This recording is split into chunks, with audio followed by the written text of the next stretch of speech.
নদী নালা খাল তার সাথে তামিম ইকবাল, এই চারেই এখন বরিশাল। আগের ম্যাচে রংপুরের কাছে হেরে এবার জয়ে ফিরতে মরিয়া। রাজশাহীর ওপেনিং জোট হারিস জিসান মিলে বরিশালকে অবশ্য তেমন সুযোগ দিলেন না। স্পিনার এসেই অবশ্য ব্রেক থ্রু এনে দিলেন। তানভীর ইসলাম 16 বলে 22 রান তোলা মোহাম্মদ হারিসের উইকেটটা তুলে নিলেন। তারপরও নিস্তার নাই, পাওয়ার প্লে লাগাতে হবে কাজে। এনামুল বিজয়ের সাথে জিসান আলম 34 বলে 55 রান তুললেন। তাই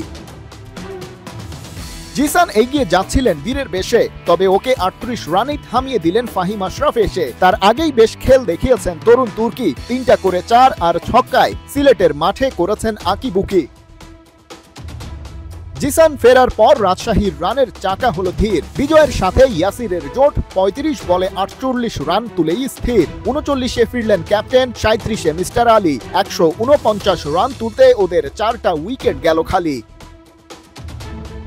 অপরাজিত দুই ব্যাটার রায়ান বার্ল 10 আর আকবর আলীর কাছ থেকে 15 রান এলো। ওদের ব্যাটে চড়ে রাজশাহী 168 পর্যন্ত গেল। ওভার প্রতি মাত্র 5 রানে দারুণ ইকোনমি বোলিংয়ে শাহিন শাহ আফ্রিদি 2 উইকেট পেল।